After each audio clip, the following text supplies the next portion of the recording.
tive a oportunidade de acompanhar este caso de forma muito próxima, através daquilo que o Supremo passou, a partir deste caso, a considerar uma prática razoável, que é o amicus curiae brief, não?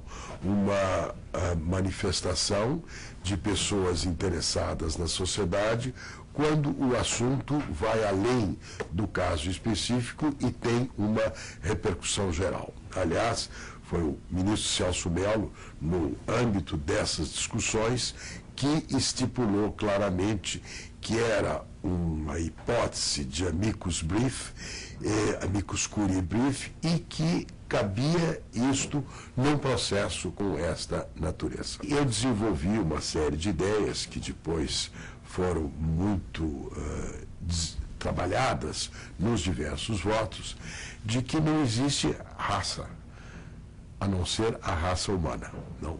E que, portanto, todos são passíveis de um crime de prática de racismo. Isso inclui os judeus, mas inclui os brancos, inclui os negros, inclui todo integrante da raça humana.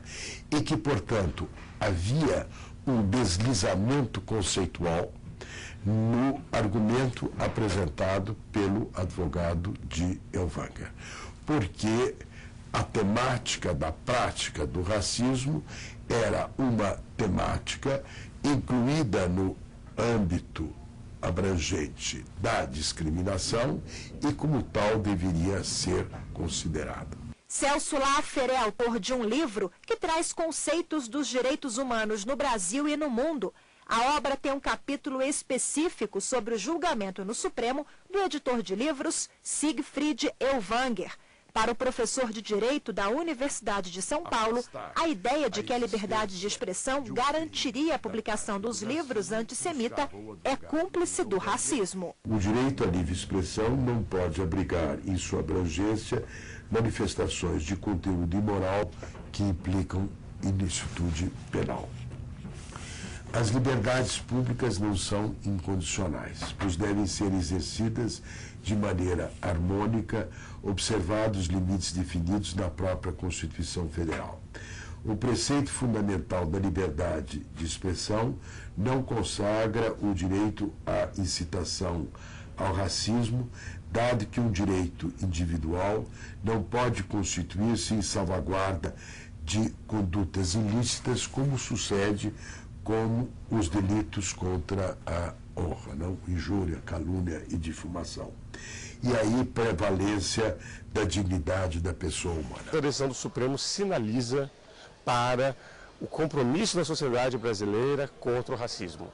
Nós somos uma das últimas sociedades do mundo a abolir a escravatura, que era baseada numa questão de cor. Nós tivemos no nosso passado recente muitos casos de antissemitismo, basta ver o governo Vargas, por exemplo, na época do Estado Novo. Portanto, o Constituinte brasileiro tinha razões para proibir o racismo. Nós tivemos uma série de atos contrários, por exemplo, à identidade e autonomia dos indígenas, também muitas vezes classificados como raça inferior. Portanto, quando o Constituinte, 87 e 88, se reúne para constituir uma sociedade democrática, ele se preocupa com o racismo. E, nesse sentido, a decisão do Supremo é um sinal importante da manutenção, da persistência desse compromisso. Foi extremamente importante, porque nós já tínhamos uma lei rigorosa, essa lei foi aprimorada e hoje ela está em pleno vigor. Uma lei, inclusive, que gera um certo ciúmes de alguns colegas fora do país, quando eu tenho participado de alguns congressos, e esses colegas sempre dizem que adorariam ter uma lei tão rigorosa, tão eficiente como a que nós temos aqui no Brasil. O julgamento do habeas corpus em favor do editor de livros, Siegfried Elvanger, entrou para a história do Supremo como uma decisão inédita da Corte sobre o racismo. Mas, segundo especialistas que atuam no direito, esse julgamento também pode ser considerado como um dos mais polêmicos da história do tribunal, pelas discussões geradas fora e dentro da corte. E o fato é de uma gravidade excepcional, porque é que alimenta um ódio histórico que chegou ao extermínio de um grupo humano. Isso significa botar em risco todas as pessoas no que tem de universal e que não tem nada de diferente. Basta isso. Excelência, basta ler o livro dele para que a gente faça uma psicanálise dele.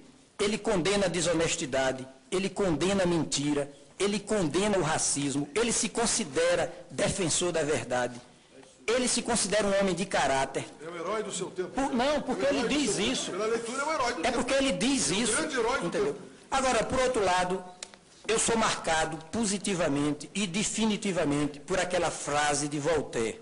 Não concordo com a só das palavras que dizeis, mas defenderei até a morte o vosso direito de dizê-las. A minha leitura não é condenatória desse homem de 75 anos de idade, que é um inventor, que é um industrial, que é um escritor, que tem a sua história de vida e que diz as escâncaras da primeira página. Vossa Excelência conhece ele? Ele Faz uma distinção entre sionismo e judaísmo. Ele não é contra o judaísmo, ele é contra o sionismo. Ele tem o direito de ser contra o sionismo. Vossa Excelência conhece Fidel Wenger?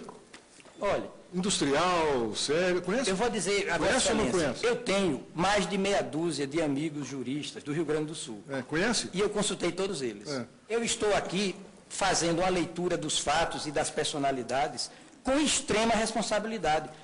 O tema é polêmico exatamente por se tratar de duas garantias importantíssimas da Constituição. A primeira, a liberdade de expressão. A segunda, a igualdade e a repulsa ao racismo. Tanto que nós vemos que no mundo jurídico, em outros países, no direito comparado, a solução é diferente para esse embate. Em um tipo, nós temos a prevalência da liberdade de expressão. Em outro tipo, a prevalência da proibição ao racismo. Portanto, se trata de uma questão complexa, como são muitos casos no direito, e que não tem uma solução simples na medida em que não tem uma resposta unívoca.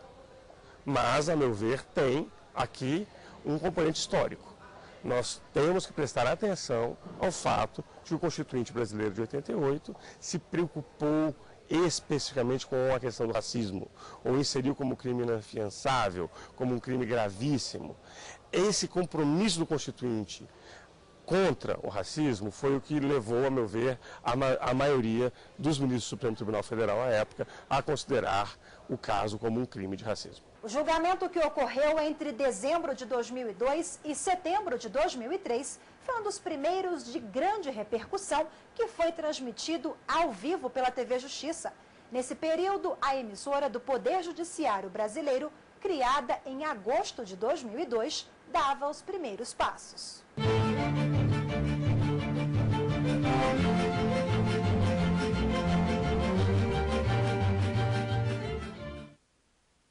A repercussão do julgamento foi tão grande que, atendendo a pedidos de telespectadores na época, a sessão chegou a ser reprisada na TV Justiça.